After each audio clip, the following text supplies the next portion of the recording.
Was there a question that I missed?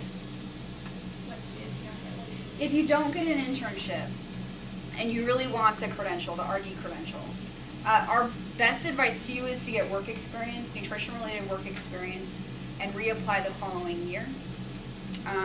You can reapply the next match time, but sometimes that's too short of a time period to get some good experience, but you can certainly do that.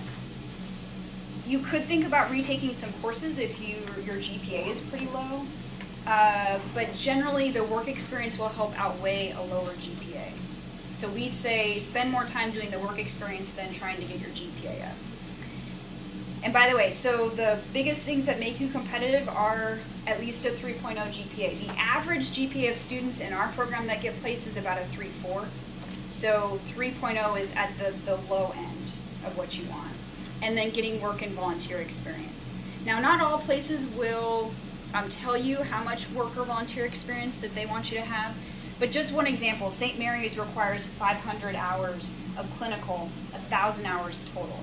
So they want you to have documented experience. And clinical has to be patient related. And not everyone can get that work experience. And they're somewhat flexible on the hours, but generally speaking, they want students who have clinical experience and who have worked with patients, preferably in a hospital setting. So most don't require a specific number, but they want to see that you've done something else than just attend classes. Now, work or volunteer work experience, that's good. The nutrition club actually is great because you get to network with a lot of different members in your major, but also on and off campus. You get to do some volunteer experience. Leadership, if you're an officer, is great. They want to see leadership. And then, whatever else you can get from being a part of this, I think is great. So this group actually gives you a lot of different opportunities in a few different areas, nutrition related and some other skills like leadership. So in that way, this is a good place to be. But other experiences really depend. What I normally say is look for what you're interested in. If you really want to work with eating disorders, maybe you go, there's a clinic in town called Marisol, and we've had students work there. If you really like community, maybe you seek out positions at WIC or the community food bank. So part of it is kind of looking for opportunities that you want to participate in, and then just putting yourself out there and saying, I'm available. Can I help? So does anyone have any other questions? It's kind of a really fast overview of the internship. Did I stun everyone? Are you guys all okay? I think it's a very intimidating experience. Yeah, it can be intimidating. We do have that. We have a class, the NSC 495A, that you take your last fall. It just so happens, though, that last fall is kind of like your busiest semester, so that class is hard to focus on because it's not, there's no tests. I mean, you're not studying for anything. So, and you're like, well, that's not going to happen until February, so why do I have to think about it in October? But whatever you can now, whatever you can do now is great because it'll set you up to be more comfortable when you actually have to go through the process down the road. So if you've done some of the research on what internships you might want to go to, that's great.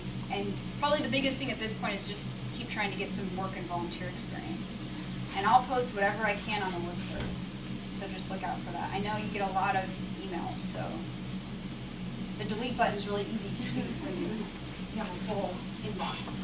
I definitely think the most important part is to think, even in the beginning when you're really far away from it, just to keep it in the back of your mind and be open to experiences that are given to you, because I think that's the hardest part, is just finding those experiences.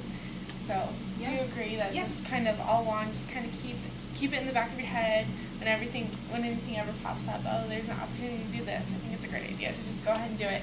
And it may seem like a big time commitment now, but when you get ready to apply, you'll be very thankful for those opportunities to volunteer wherever it is. I think it's good. That's a good point. It's a cumulative effect. The other thing that I would encourage you to do is write stuff down that you did and record the hours even if you just have like an Excel sheet or just even a piece of paper. Because you have to fill out this application, if you have to document how many hours, you want to know, you want to have all that written down. So if you can start doing it now, that's better. And also with that, to put down whoever you're volunteering for and maybe their phone number or email address, just so that you have it. I was very lucky to have done that all along, and when I sat down to do my application, I was like, oh, thank goodness I have email addresses, phone numbers, times that I worked for them, and it worked out really well. Yeah, keep all that information.